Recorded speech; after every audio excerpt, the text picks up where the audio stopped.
Hey YouTube, dug out my golden, godin, an LG Seymour Duncan P90s. I don't play this guitar enough, and it kind of doesn't fit in with I like Japanese 80s guitar, so this is kind of quite modern. I can't remember what the serial number said it was. It starts with 00, so it could be 2000.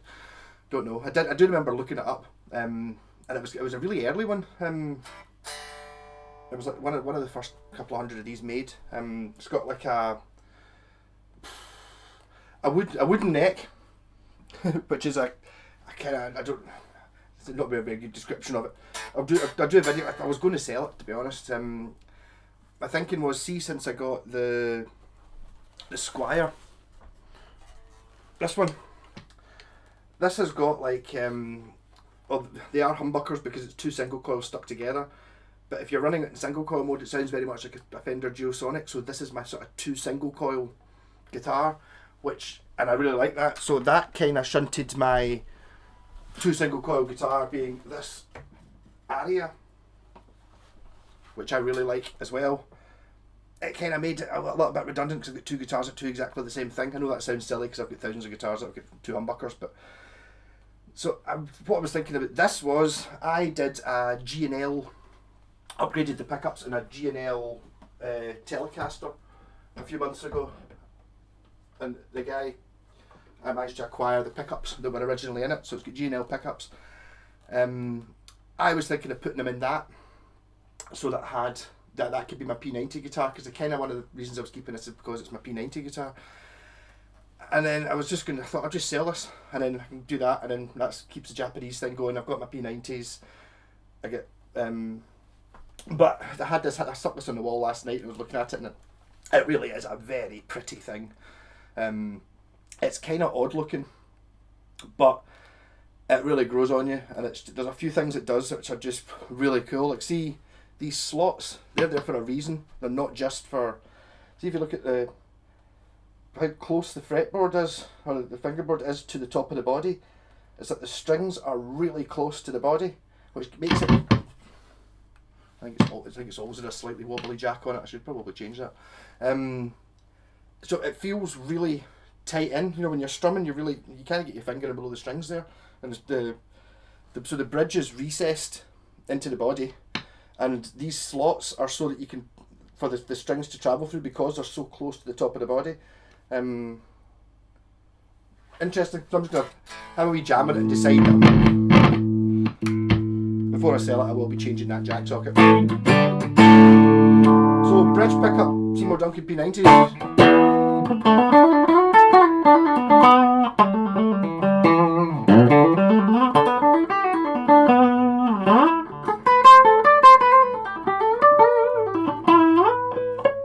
24 frets on it as well, quite odd. It's an odd guitar. It's like almost like an original design, Pierre.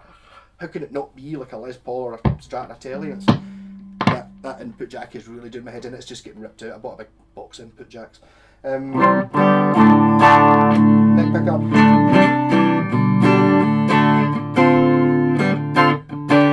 And these strings are elixirs, but these were strings that I put on it when I got it, so they're probably 5 years old, something like that.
Feeling neck on this, really thin, this way and this way. it feels. Probably only like a millimetre in it though.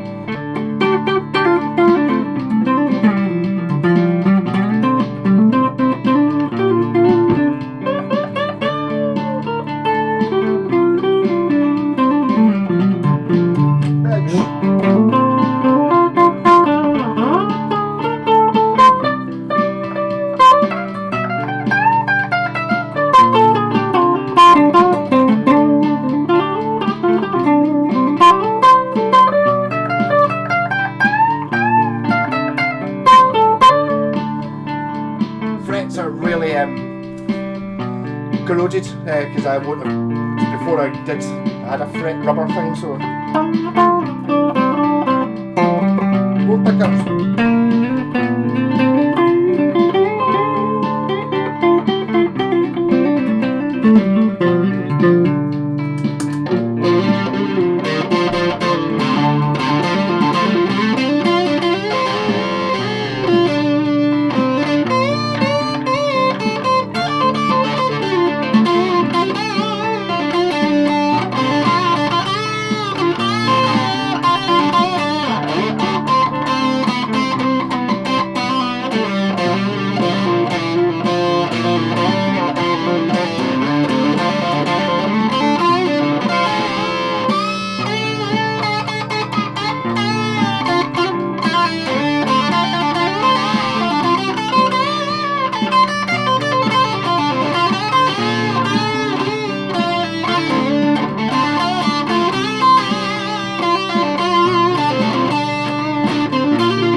So these strings have run their course. Yeah, they're pretty rusty. I haven't played this guitar enough. So it's not going on the for sale side right yet. I'm going to change that output jack just now actually, because that's maybe when sometimes these wee niggly things just can ruin a guitar for you. Yeah, so I don't know. I think I'm going to put P90s in that area anyway. I know it's like there might be an element of it's like you don't want to be messing with something that's an original guitar, but it's already had changed tuners before I got it, changed saddles, and it's also like a pretty bottom of the range area.